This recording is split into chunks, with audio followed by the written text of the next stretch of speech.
Your excellency प्रधानमंत्री वांग, दोनों देशों के डेलीगेट्स, मीडिया के साथियों,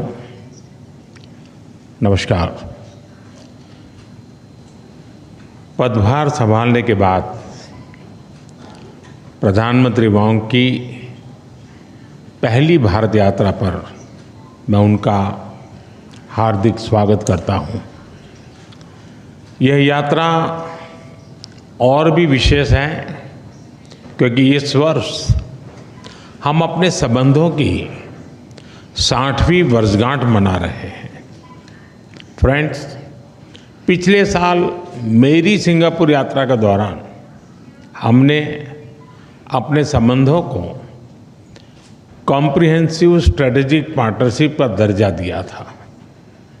इस एक वर्ष में हमारे संवाद और सहयोग में गति और गहराई आई है।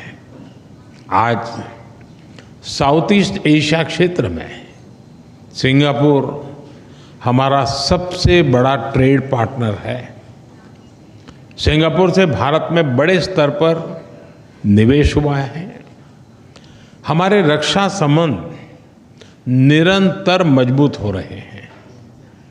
पीपल टू पीपल संबंध गहरे और जीवंत है।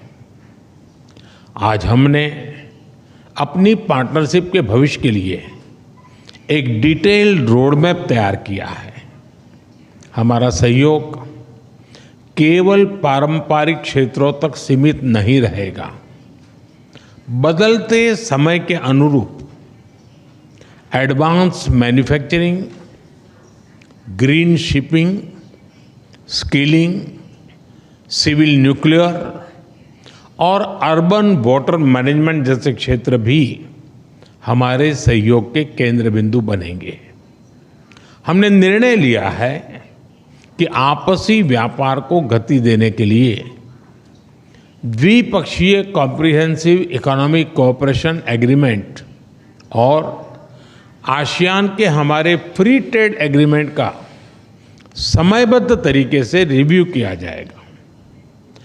भारत और सिंगापुर के रिश्तों में हमारे राज्य भी अहम हिस्सेदार होंगे। जनवरी में जब राष्ट्रपति थर्मन भारत यात्रा पर आए थे तो वे ओडिशा भी गए थे। पिछले एक साल में ओडिशा, तेलंगाना, आसाम और आंध्र प्रदेश के मुख्यमंत्री सिंगापुर जा चुके हैं। गुजरात का गिफ्ट सिटी हमारे स्टॉक मार्केट को जोड़ने का एक और नया सेतु बना है। फ्रेंड, पिछले साल हुए सेमीकंडक्टर इकोसिस्टम पार्टनरशिप समझौते ने रिसर्च और डेवलपमेंट को भी नई दिशा दी है। सेमिकॉन इंडिया कॉन्फ्रेंस में सिंगापुर की कंपनियों उनका बढ़ चढ़ करके हिस्सा लेना ये अपने आप में बहुत बड़ी बात थी।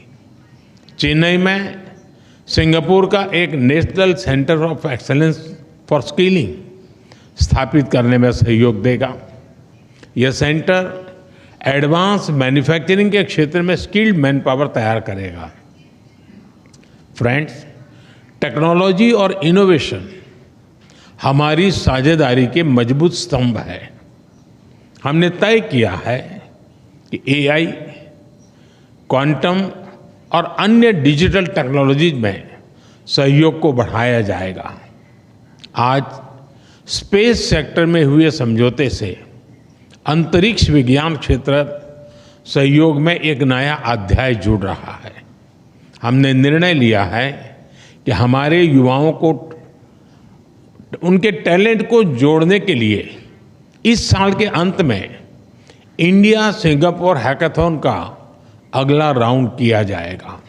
यूपीआई और पे नाउ हमारे डिजिटल कनेक्टिविटी के सफल उदाहरण है और ये प्रसन्नता का विषय है कि इसमें 13 नए भारतीय बैंक जुड़े हैं।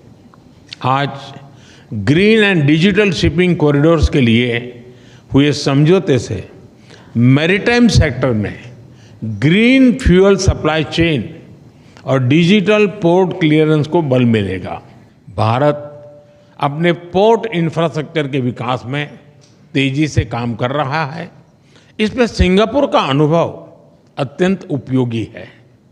आज हमने सिंगापुर की कंपनी एसपीए इंटरनेशनल द्वारा विकसित Bharat Mumbai container terminal phase 2 का उद्घाटन किया। यह हमारे कंटेनर हैंडलिंग की क्षमता को और बढ़ाएगा। फ्रेंड्स, सिंगापुर हमारी एक्ट ईस्ट पॉलिसी का एक महत्वपूर्ण स्तंभ है। हम आसियान के साथ सहयोग और इंडो पैसिफिक क्षेत्र में शांति और स्थिरता के जॉइंट विजन को आगे बढ़ाने के लिए मिलकर काम करते रहेंगे। आतंकवाद को लेकर हमारी समान चिंताएं हैं। हम मानते हैं कि आतंकवाद के खिलाफ एकजुटता से लड़ना सभी मानवतावादी देशों का कर्तव्य है। पहलगाम में हुए आतंकवादी हमले के बाद भारत के लोगों के प्रति संवेदना और आतंकवाद के खिलाफ हमारी लड़ाई में समर्थन के लिए मैं प्रधानमंत्री वोंग और सिंगापुर सरकार का आभार व्यक्त करता हूं। Excellency, our relations go far beyond diplomacy. This is a partnership with purpose, rooted in shared values, guided by mutual interests and driven by a common vision for peace, progress and prosperity. हमारी इस भागीदारी में आपकी निजी प्रतिबद्धता के लिए मैं आपका आभार व्यक्त करता हूं। बहुत बहुत धन्यवाद।